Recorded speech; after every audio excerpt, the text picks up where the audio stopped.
ప్రభునామని అందరికీ వందనాలు చెల్లించుకుంటున్నాను. వాక్యంలోకి వెళ్లే ముందు ప్రార్థించుకున్నాను. సర్వోన్నతుడ సర్వశక్తిమంతుడ కృపగల దేవ దయగల మా తండ్రి నీకు స్తోత్రాలనైనా. వినుచున్న వారికి చూచుచున్న వారికి ప్రతి ఒక్కరికి మారు మనసు దయచే ప్రభు. వినట వలన మాకు విశ్వాసం కలుగుటకు సహాయం చేయమని అడుగుచున్నాం ప్రభా. వాక్యం ద్వారాగా నిన్ను అనుసరించే ధన్యతను దయచేయమని అడుగుతున్నాం ప్రభా. వాక్యంలో ప్రభా మేము వెలుగుటకు సహాయం చేయ ప్రభా. ప్రతి ఒక్కరిని ప్రభా మారు మనసు పొందుటకు సహాయం చేయమని నా ప్రార్థనను నీ పాసాన్ని చేర్చుకోమని యేసు నామములో అడిగి వేడుకొనుచున్నాను తండ్రి, ఆమేన్. 1 దెస్సలోనిక 4 అధ్యాయము 1 నుంచి కొన్ని వచనాలు చదువుకుందామండి. మెట్టకు సహోదరులారా, మేము ప్రభువైన యేసు ద్వారా మీకిచ్చిన ఆజ్ఞను మీరెరుగుదురు. కాగా మీరెలాగూ నడుచుకుని దేవుని సంతోషపరచవలెనో మా వలన నేర్చుకున్న ప్రకారము మీరును నడుచుకునిచున్నారు.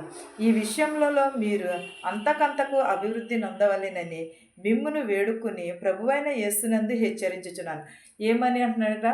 మెట్టకు సహోదరులారా, మీరు అనేకమైనని స్వార్థలను వింటూ మీరు అనేక మారు మనసును పొందుచు మీరు దేవుని పోలి నడుచుకుంటున్నందుకు సంతోషం అని అంటున్నాడు. అభివృద్ధి నొందవలెనని నేను వేడుకొనిచున్నాను, ప్రభు అయిన యేసునందు హెచ్చరించుచున్నాను. మన ప్రభు అయిన యేసుక్రీస్తు వారందు మనం హెచ్చరిస్తున్నానని. మనం ఎందుకంటే దేవుని ఆజ్ఞలను గైకొన్నప్పుడు దేవుడు అనేకమైన దీవెనలు ఇస్తూ ఉంటాడు, అభివృద్ధి వస్తూ ఉంటుంది.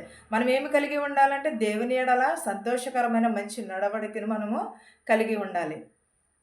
మీరు పరిశుద్ధులగుటయే అనగా మీరు జారత్వమునకు దూరముగా ఉండుటయే దేవుని చిత్తము. ఏంటది? మనం పరిశుద్ధులుగా ఉండటానికి దేవుని యొక్క మనం పరిశుద్ధులుగా ఉండాలంటే దేవుని యందు మనము భయభక్తులు కలిగి ఉండాలి. మన జారత్వమునకు దూరంగా ఉండాలి. మన పాప జీవితంలో ఎప్పుడైతే విడిచిపెడతామో అప్పుడు దేవుడు మనకి పరిశుద్ధతను అనుగ్రహిస్తానంటున్నాడు.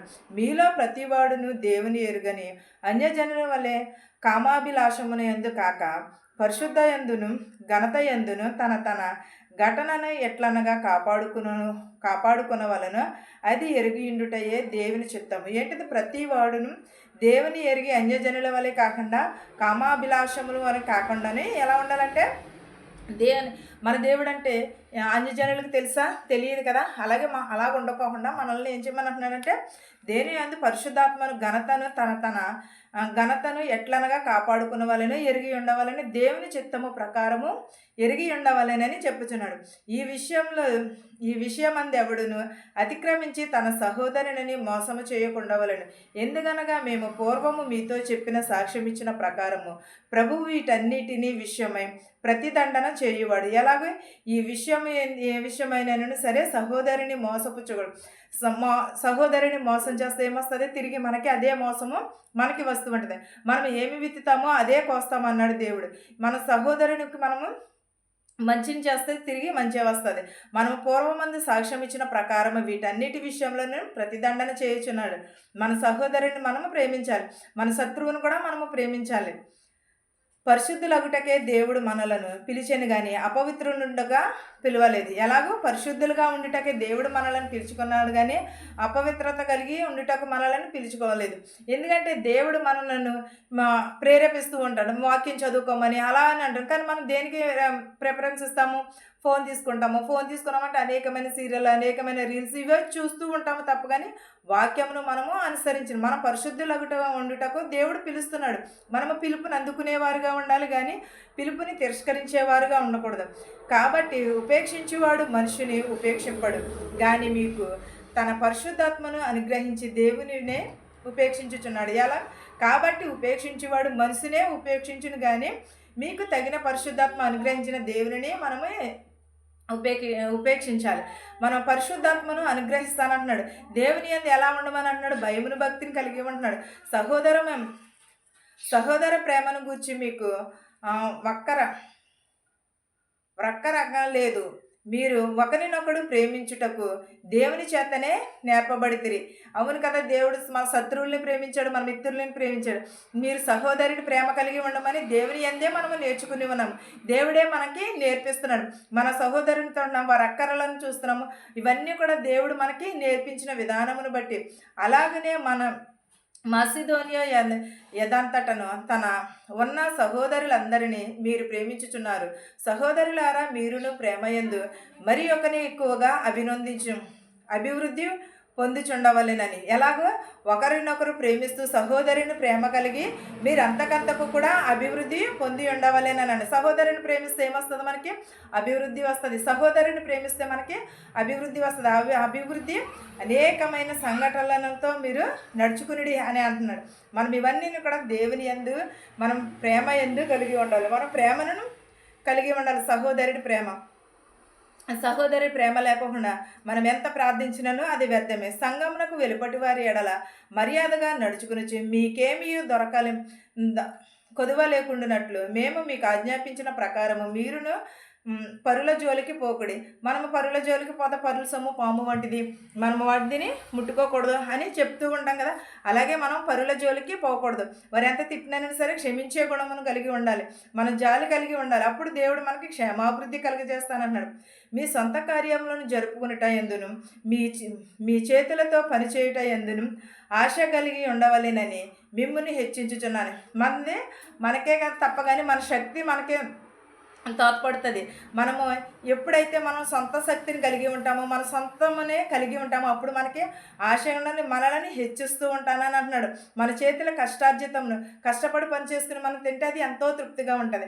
అదే ఒకళ్ళ పెట్టారనుకో అది మనకి తృప్తిని కూడా అనిపించదు. ఒకవేళ ఎవరన్నా పెడితే కొంచెం పెట్టచ్చు. ఒకవేళ ఈ వేళ పెట్టారనుకో రేపు దానిని అంటూ ఉంటారు. కానీ అది అభివృద్ధి కాదు. మనం ఆశ కలిగి ఉండటం కాదు. మనము అభివృద్ధి కలగాలంటే మన కష్టార్జితము మన సొంతమునిదే మనము తినాలి. సహోదరులారా, నిరీక్ష లేని ఇతరుల వల్లే మీరు దుఃఖపడకుడి. నిమిత్తము నిద్రించుచున్న వారిని గూర్చి మీకు తెలియకుండానట్లు మాకు ఇష్టం లేదు. ఎలా ఉన్నాడు? సహోదరులారా, నిరీక్షణ లేని ఇతరుల వల్లే మీరు ఉండకుడు. మీరు దుఃఖించు నిమిత్తము నిద్రించిన వారిని గూర్చి మీకు తెలియటం నాకు ఇష్టం లేదని అన్నాడు. మనం ఎలాగని కలిగి ఉండాలి? నిరీక్షణ కలిగి ఉండాలి. మనం దుఃఖమును కాదు, నిద్రించిన వారి వరకు మనము దుఃఖమును కాకుండా మనం ఏమి కలిగి ఉండాలి? సంతోషమును కలిగి ఉండాలి. అది దేవునికి ఇష్టమైనది. యేసు మృతి పొంది తిరిగి లేచినని మనము నమ్మిన ఎడల అదే ప్రకారము యేసునందు నిద్రించిన వారు దేవుడు ఆయనతో కూడా వెంటబెట్టుకుని వచ్చును. ఎప్పుడు దేవుడు చనిపోయిన వారందరూ మృతులైన వారందరూ కూడా ధన్యులు, వారు లేపబడుదురండి. దేవుడు వచ్చినప్పుడు వారందరూ కూడా చనిపోయిన వారందరూ కూడా లేపబడతారు. ఏంటంటే ఇప్పుడు వారు ఏం చేయుచున్నారు? నిద్రపోచున్నారు. నిద్రించిన వారందరిని కూడా దేవుడు వెంటబెట్టుకుని వస్తానంటున్నాడు. మేము ప్రభువు మాటను బట్టి మీతో చెప్పినదేమనగా, ప్రభువు రాకడ వరకు సజీవులమై నిలిచియుండుట మనము నిద్రించిన వారి కంటే ముందుగా ఆయన సన్నిధినే చేరు. మనము నిద్రించిన మెలకువగా ఉన్నవారు ఏం చేస్తారు? వారి దేవుడు వచ్చే రాకడకే ప్రతి ఒక్కరూ కూడా నిద్రించిన వారి కంటే ప్రభువు రాకడ కొరకు సజీవులమై నిలిచాడు. మనం ఎవరము కూడా దేవుడు వచ్చే రాకడికి మనం సజీవులుగా ఉంటామని ఎవరిని కూడా నమ్ముకోకర్లేదు. ఎందుకంటే మనకంటే ముందు వెళ్ళిన వారు ఎక్కడికి వెళ్తున్నారో కూడా తెలియదు. మనకంటే ముందు చనిపోయిన వారు ఎక్కడ ఉంటున్నారు అనేది మనకు తెలియదు. మధ్యాకాశంలో ఉంటారు ప్రతి ఒక్కరు. కానీ దేవుని తీర్పు రాకడప్పుడు మనమందరము కూడా కొనుక్కోబడతాం. కానీ దేవుడు వచ్చేంత వరకు కూడా మనం సజీవులంగా నిద్రించే ఉంటారని దేవుని ఆయన సన్నిధి చేర్చును. ఆర్భాటముతోనూ ప్రధాన దోత శబ్దముతోనూ దేవుని బోరతోనూ పరలోకము నుండి ప్రభువు దిక్కువచ్చును. క్రీస్తునందుండిన మృతులైన వారు మొదట లేతురు. ఎవరు?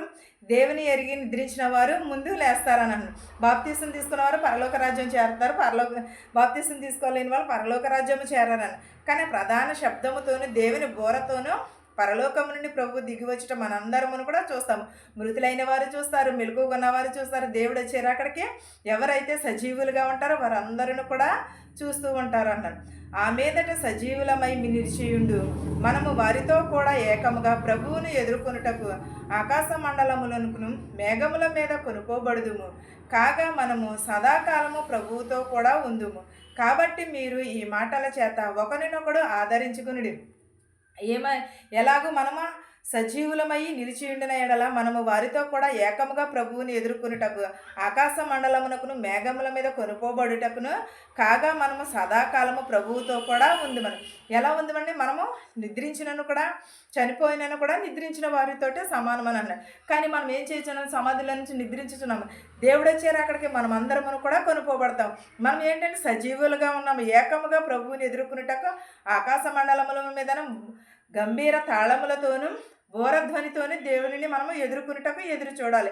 ప్రభువు మనకు తోడై ఉన్నాడు కాబట్టి మనము ఈ మాటల చేత ఒకరినొకడు ఆదరించుకునవలెను. నిద్రించిన వారి ఇంటికి వెళ్ళి ఈ మాటలు చదివితే వారికి కొంచెం ఆదరణ ఉంటుంది. అలాగే ఈ ఆదరణగా మనం కలిగి ఉండాలని అంటున్నాడు. కుటుంబము కాదు కానీ ప్రతి ఒక్కరును కూడా ఆదరణ కలిగి ఉండాలి. దేవుని రాకడ సమీపంలో ఉన్నది. ప్రతి ఒక్కరును కూడా మారు మనసు పొంది దేవుని యందు భయభక్తులు కలిగి ఉండి ఈ వాక్యమును మీకును మాకును మనందరికీ కూడా తోడయ్యుండును గాక. ప్రార్థించుకోండి. సర్వోన్నతుడ సర్వశక్తిమంతుడ కృపగల దేవానికి స్తోత్రాలు, నీకు వందనాలు. నీకు గడిచిన కాలం మధ్య మమ్మల్ని కాచి కాపాడి సజీవ రెక్కలలో ఉంచినందుకు నీకు స్తోత్రాలు ప్రభా. వినటం వలన మాకు విశ్వాసం కలుగుటకు సహాయం చేయ ప్రభా. వినిచిన వారిని చూచిన వారికి ప్రతి ఒక్కరికి మారు మనసు దయచేయమని అడుగుతున్నాం ప్రభా. ప్రతి ఒక్కరి హృదయంలోని మార్చమని అడుగుతున్నాం ప్రభా. విరిగి నలిగిన హృదయంలో దయచే ప్రభా. నేను ప్రభా ప్రతి ఒక్కరి మనసును మార్చమని అడుగుతున్నాను. నేను ప్రభా నేను సహాయం చేయమని అడుగుతున్నాను. నాయన ప్రభా యేసయ్యా నీకు స్తోత్రము, నీకు వందనాలు. నాయన ప్రభా అనేకమైన ఆత్మలను రక్షించినాను ప్రభా. అనేకమైన శోధన నుంచి వేదన నుంచి తప్పించినాను ప్రభా. ఎవరికి ఏ వేదనలునే శోధననే మాకు తెలియదునని నీకు తెలిసినాను ప్రభా. వారి శోధనలను వేదనలను తీసివేయమని అడుగుతున్నాను ప్రభా. ప్రతి ఒక్కరి హృదయము నీ వైపు త్రిప్పమని అడుగుతున్నాను ప్రభా. నీకే మహిమ ఘనత ప్రభావము చెల్లును గాక. ఆమె పరలోకమందున మా తండ్రి, నీ నామము పరిశుద్ధపరచబడును గాక. నీ రాజ్యం వచ్చును గాక. నీ చిత్తము పరలోకమందు భూమి నెరవేరినట్లును మా అనుదిన ఆహారం నేడు మాకు దయచేయము. మరణాస్త్రాన్ని మేము క్షమించిన ప్రకారం మరణములను క్షమించము. దుష్టుల నుండి శోధన నుండి తప్పించము. రాజ్యమును శక్తియు మహిమయు నిరంతరము నీవై ఉన్నావు మా తండ్రి. ఆమేన్. అందరికీ వందనాలు.